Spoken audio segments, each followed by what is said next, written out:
Hello everyone, welcome to the Will Life Diaries. ඉතින් මේ vlog එකෙන් මම අරන් ඉන්නේ අපේ සිංගප්පූර් වීඩියෝ සීරීස් එකේ part 3. ඉතින් මේ වීඩියෝ එක බලන්න කලින් කවුරු හරි part 1 part 2 බැලුවේ නැත්නම් මම recommend කරනවා ඒ වීඩියෝස් දෙකත් බලලාම මේක බලන්න කියලා. මොකද කවුරු හරි කෙනෙක් plan කරනවා නම් short holiday එකක් වගේ සිංගප්පූර් ස්පෙන්ඩ් කරන්න මොනවද explore කරන්න පුළුවන් places කියලා තමයි මේ වීඩියෝ සීරීස් එකෙන් මම අරගෙන ඉන්නේ. ඉතින් part 1 part 2 වලදී අපි first day එකේ මොනවද කරේ කියලා තමයි මෙල්ලෙම තියෙන්නේ. ඉතින් අපි first day එකේදී මරණ බේ සෑන් ස්කයි පාක් ඔබ්සර්වේෂන් ඩේක් එක බැලුවා. එතෙන්දී කොහොමද ලස්සනට පේන්නේ අර පැනරොමික් වීව් එක කියලා බලා ගන්න පුළුවන් සිංගප්පූර් ස්කයි ලයින් එකේ. ඒ වගේම හරිම ලස්සන මියුසියම් එකක් සිංගප්පූර් ආර්ට් සයන්ස් මියුසියම් එක. ඒක ඇත්තටම එක හිතා ගන්න බෑ. හරිම ඉන්ටරැක්ටිව් ඩිජිටල් එක්සිබිෂන් එකක් තියෙන්නේ. යුනික් එක්ස්පීරියන්ස් එකක් ගන්න පුළුවන්. ඒකත් ඇත්තටම හරිම වර්ත් විසිට් කරන්න සිංගප්පූර් යනවා නම් මේන්ම ප්ලේස් එකක්. ඒ වගේම අපි රෑ ස්පෙන්ඩ් කරේ සිංගප්පූර් ෆ්ලයි එකේ. ඉතින් සිංගප්පූර් ෆ්ලයි එක කියන්නේ world largest observation wheel එකක්. ඉතින් ඒතර ඉඳන් කොහොමද සිංගප්පූර් ෆ්ලයි එකේ යන ගමන් සිටි එක වීව් කරන්න පුළුවන් කියලා රෑට මේන්ලිම හරිම ලස්සනයි වීව් එක.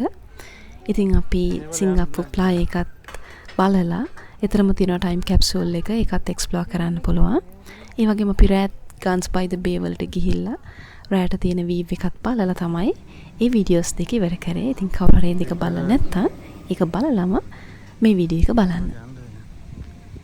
ඉතින් මේ වීඩියෝ එකෙන් අරන් ඉන්නේ අපි සිංගප්පූර් වල second day එක වගේම last day එකේ first half එක කොහොමද explore කරේ කියලා. ඉතින් අපි උදේම කරේ අපි නැවතලා හිටිය V Hotel Lavender වලින් breakfast එක අරගත්තා. ඉතින් යාළුවගේ තියෙනවා හැමදාම breakfast buffet එකක්. ඒක අපිට හිතුණා හරිම worth කියලා. හොඳ variety එකක් තිබුණා. සිංගප්පූර් ඩොලර් 13ක් වගේ අපිට උනේ. ඉතින් ඒකේ dishes තිබුණා western ඒවා Indian වගේ ගොඩක් dishes තිබුණා. ඉතින් ඒක නිසා අපි එතනින් breakfast අරගෙන ඊළඟට අපේ පළවෙනි destination point එකට යන්න තමයි පිටත් උනේ. ඉතින් පළවෙනි destination point එකට ගන්න අපි මුලින්ම MRT එකක් ගන්න ඕන. ඉතින් අපි Lavender station එකට ගිහිල්ලා MRT එකක් අරගෙන ඊළඟට අපේ destination point එක උනේ Gardens by the Bay. ඉතින් අපි ඒ ස්ටේෂන් එකේම තමයි බැස්සේ. ඉතින් සිංගප්පූර් වල තියෙන විශේෂත්වය තමයි ඉතින් මේ MRT සිස්ටම් එක නිසා හරිම ලේසිය ඕනම තැනකට යන්න හැමතැනටම MRTs තියෙනවා. ඉතින් එතන ඒ වගේම ස්ටේෂන්ස් උත් තියෙන හරිම ළඟින්. ඉතින් අපි ඒ ස්ටේෂන් එකෙන් බහලා අපිට පොඩි දුරක් තමයි පයින් ඇවිදගෙන යන්න තිබුණේ Gardens by the Bay වලට. Gardens by the Bay කියන්නේ අතරම මැසිව් නේචර් පාක් එකක්. මේක අතරම හෙක්ටයාර් 100ක් විතර කවර් කරනවා. ඒ වගේම හරිම ලස්සන ගාර්ඩන්ස් ටිකකින් තමයි මේක හැදලා තියෙන්නේ. මේකේ ආකිටෙක්චර් එක ඇත්තටම හරිම මොඩර්න් ආකිටෙක්චර් එකක් යූස් කරලා තියෙන. ඒ වගේම ඇඩ්වාන්ස් ටෙක්නොලොජි එකක් තියෙනවා එන්වයරන්මන්ටල් විදිහට ගත්තත්. ඉතින් හරිම ලස්සනයි. ඉතින් සිංගප්පූර් වල මරණ බේ වල ඇත්තටම හાર્ට් එක වගේ තමයි මේ Gardens by the Bay කියන්නේ. ඒ වගේම සිංගප්පූර් වල ගත්තත් මේක ඇත්තටම most famous iconic landmark එකක් කියන්න පුළුවන්. ඉතින් මේ Gardens by the Bay වල mainlyම අපිට attraction places 4ක් වගේ බලා ගන්න පුළුවන්. එකක් තමයි flower dome එක. ඒ වගේම cloud forest කියන්නේ තව එකක්. super tree grove එක තියෙනවා. ඒකෙම super tree observatory path එකක් තියෙනවා අපිට වෙනම. ඉතින් මේ ටික තමයි main attraction places 4. ඊට අමතරව සමහර season වල special events තියෙන්නත් පුළුවන් Gardens by the Bay වල. ඉතින් අපි mainlyම ගියේ මෙන්න මේ places 4ට. ඉතින් මෙතනදිත් අපි tickets book කරේ Klook app එකෙන්. අපිට උනේ අතරම සිංගප්පූර් ඩොලර් 60ක් විතර. දැන් prices වෙනස් වෙලා තියෙන්න පුළුවන්. ඒ කාලේට තියෙන best option එක discount price එකක් තියෙන එකක් බලලා ඔයාලා ඒක book කරන්න. Gardens by the Bay වල අපේ first stop එක උනේ cloud forest එක. cloud forest එකට ඇතුල් වෙච්ච ගමන් අපිට බලා ගන්න පුළුවන් ලොකු indoor waterfall එකක්. මේකේ උස ඇත්තට මීටර් 35ක් වගේ ඇති. මේකත් ඇත්තටම world's tallest indoor waterfall එකක්. මේක ඇත්තටම ගොඩක් උස නිසා මේකෙන් හොඳ මිස්ට් එකක් අපේ ඇඟට එනවා. හරිම peaceful. එතනට වෙලා ගොඩාක් වෙලා වුණත් බලන් ඉන්න පුළුවන්. ඒ තරම් හරිම ලස්සනයි. ඒ වගේම මෙතන ටෙම්පරේචර් එක ගොඩක්ම කූල් එළියට වඩා බලද්දී. මොකද යාලේ ඒක අර ෆොරස්ට් එක ෆීලිං එක දැනෙන විදිහටම හදලා තියෙනවා. ඒ වගේම ෆොග් එකක් තියෙනවා මුළු වටේම. නිකන් ක්ලවුඩ්ස් අතරින් ෆොරස්ට් එකේ ඇවිදගෙන යනවා වගේ ෆීලිං එකක් එන්නේ. ඒ නමට මැච් වෙන විදිහටම යාලා ඒක හදලා තියෙනවා. ඇත්තටම මේක පැරඩයිස් එකක් වගේ හරිමම ලස්සනයි.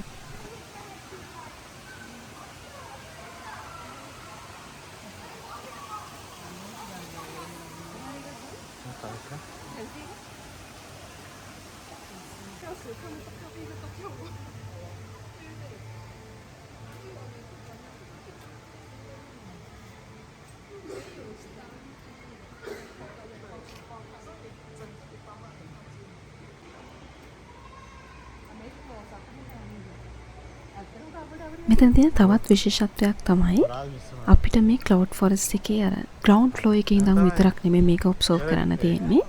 මේකේ වෝකවේ එක අතරම වයින්ඩින් වෝකවේ එකක් තියෙන. ඒකේ ටික ටික ඉස්සරහට යද්දී අපි ටික ටික උඩට තමයි යන්නේ මේ ඩෝම් එකේ. ඉතින් අපිට ගොඩක් වීව්ස් වලින් මේ ෆොරෙස්ට් එක බලා ගන්න පුළුවන්.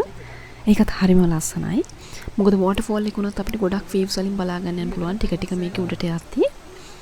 ඒ වගේම මෙතන ඇති අතරම දහස් ගාණක් පැල ගොඩක් ට්‍රොපිකල් මවුන්ටන් රීජන්ස් වල තියෙන එක එක ජාතියේ ප්ලාන්ට්ස් ජාති මෙතන තිබුණා.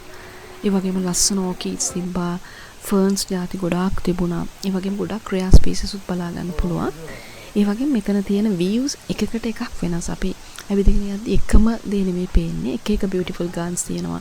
තව වෙනස් ජාතියේ ප්ලාන්ට්ස් ටිකක් එක පැත්තක තියෙන්න පුළුවන්. ඒ වගේ හරිම වෙනස්. ඒක ඇත්තටම ගිහිල්ලාම එක්ස්පීරියන්ස් එක ගන්න ඕනේ.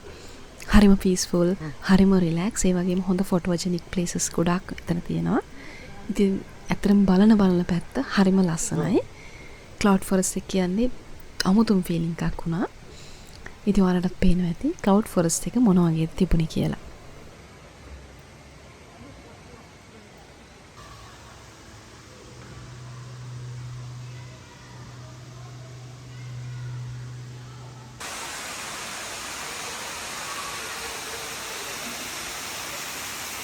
ක්ලවුඩ් ෆොරෙස්ට් එකේ ටික බලාගෙන යද්දී අපි ඊළඟට ආවේ එතරම් තියෙන තවත් වෙනම සෙක්ෂන් එකක්. ඒකත් මගේ ෆේවරිට් සෙක්ෂන් එක. මේකේ තියෙන ඩිජිටල් ලයිට් එක්ස්පීරියන්ස් එක. ඉතින් මේ ඒරියා එකෙත් මට හිතෙන්නේ ඒක කම්බයින් කරලා තියෙන නේචර් එකයි ටෙක්නොලොජි එකයි එකට කම්බයින් කරලා තමයි හදලා තියෙන්නේ. හරිම ලස්සනයි, හරිම එක්ස්පීරියන්ස් එක. ඒ කියන්නේ මැජිකල් වගේ එක්ස්පීරියන්ස් එකක් තමයි තියෙන්නේ. මොකද ඒකේ ප්‍රොජෙක්ෂන්ස් වලින් තමයි තියෙන්නේ. අපි මූවමන්ට්ස් වලට ඒවා වෙනස් වෙනවා. ඒකේ butterflies, flowers, එක එක ජාතිය ස්පීසස් ඒව ගැන පොඩි ඉන්ට්‍රොඩක්ෂන් එකකුත් එයාලගේ තියෙනවා.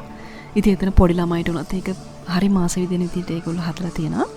ඉතින් අපි එතනත් ටිකක් වෙලා හිටියා. මොකද බලන්න දේවලුත් ගොඩක් එතන තිබුණා. එක එක අපේ ස්ටෙප්ස් තියද්දී එක එක ෆ්ලවර්ස් එනවා ඒව ගැන විස්තරෙත් එක්කම. ඉතින් ඒකත් හරිම වෙනස්. මොකද ක්ලවුඩ් ෆොරෙස්ට් එකේ ඉඳන් ඉඳි ඒක වෙනස්ම එක්ස්පීරියන්ස් එකක් මේ ක්ලවුඩ් ෆොරෙස්ට් එක ඇතුලේ මේක තිබුණාට. ඉතින් කවුරු හරි කෙනෙක් අනිවාර්යෙන් Gardens by the Bay එනවා නම් ක්ලවුඩ් ෆොරෙස්ට් එක නම් බලන්න ඕනේ අනිවාර්යෙන්ම. හරිම worth. ඒ තරම් ලස්සන එක්ස්පීරියන්ස් එකක් තමයි මට නම් ක්ලවුඩ් ෆොරෙස්ට් එකේ තිබුණේ.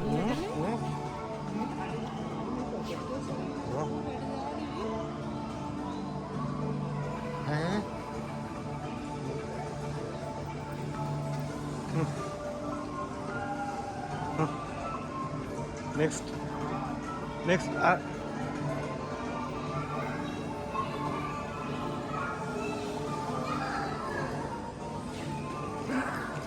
Next.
ක්ලවුඩ් ෆොරෙස්ට් එකේ එක්ස්පීරියන්ස් එක අරගෙන අපි ඊළඟට ගියේ ෆ්ලවර් ඩෝම් එක බලන්න.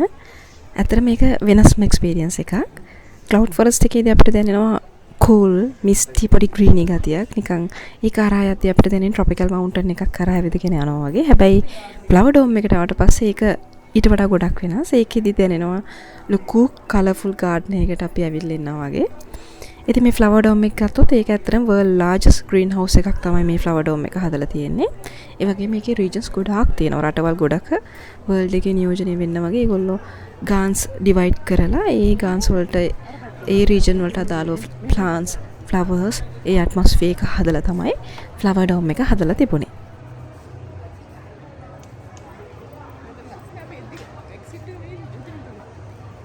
itu medan na.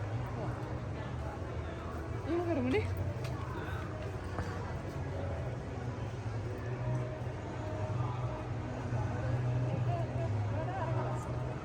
Flower dome එක ලොකුවට නෑ.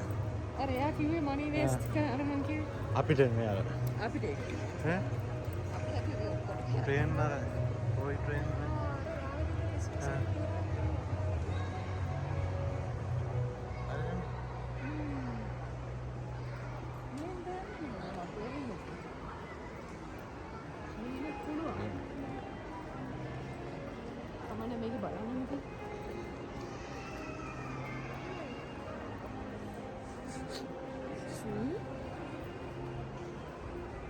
South African garden.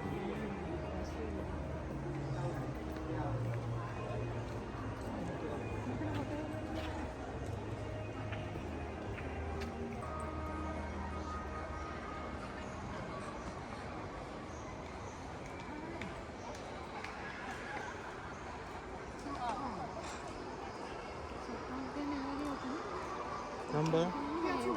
Sweden Oh.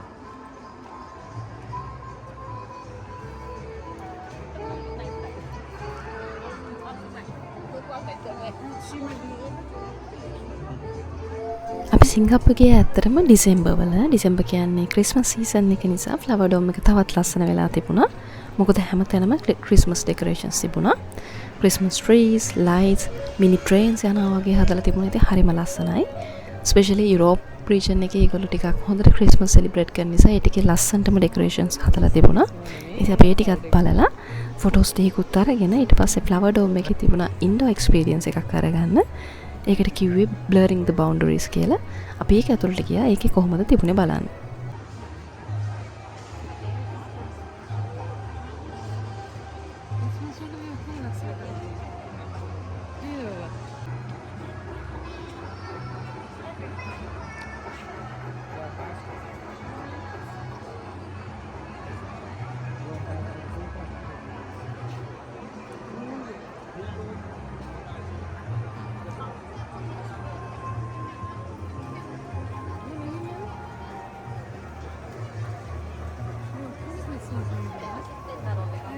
මේ පාරේ ආපේද හොඳයි නේ. ඩිසෙම්බර් දෙකේ ඉඳන්නේ. ස්වීඩිෂ් මිනිස් වේටින් ඉච්චරස් නේද?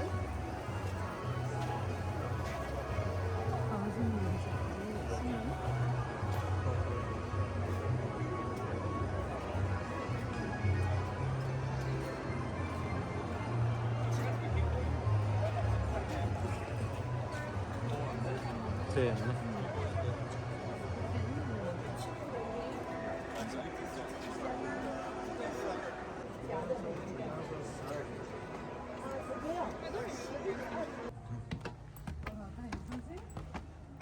कितना फोटो है का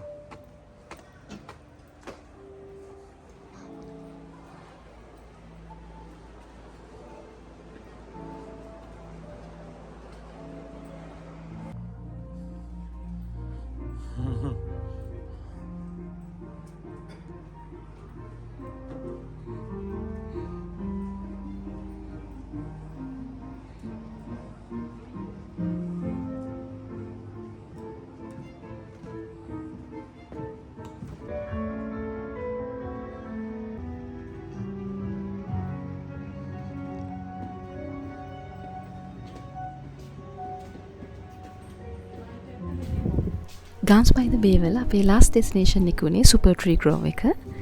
ඉතින් අපි මේකට ගියේ නම් day time එකේ. හැබැයි night time එකේ කාට හරි එන්න පුළුවන් නම් මම recommend කරනවා අනිවාර්යයෙන්ම night time එකෙන් මේක බලන්න කියලා. මොකද lights එක්ක බලද්දි මේක හරිම ලස්සනට පේනවා ඇති. ඉතින් මේ Super Trees කියන්නේ ඇත්තටම vertical gardensමයි. මේ gardens වල තියෙනවා plants දහස් ගාණක්. ඉතින් මේවා ගොඩක් එකතු වෙලා තමයි මේ Super Tree එකක් හැදිලා තියෙන්නේ. ඉතින් මේ Super Tree Grove එකේ activities 3ක් විතර කරන්න පුළුවන් mainlyම. එකක් තමයි පල්ලෙහා ඉඳන් ඇවිදගෙන ගිහිල්ලා අපිට මේ සුපර් ට්‍රීස් බලන එක. ඒකට නම් ඇත්තටම ටිකට් එකක් ඕන වෙන්නේ නැහැ. ඒක ෆ්‍රී. අනිත් එක තමයි OCBC Skyway කියන්නේ. ඒකදී සුපර් ට්‍රීස් දෙකක් කරා ඒගොල්ලෝ මීටර 128ක් වගේ දිග වෝක් අවේ එකක් හදලා තිනවා. අපිට මේක දිගේ ඇවිදගෙන යන්න පුළුවන්. එතකොට අපිට ඇත්තටම ලොකු වීව් එක ලස්සනට බලා ගන්න පුළුවන්.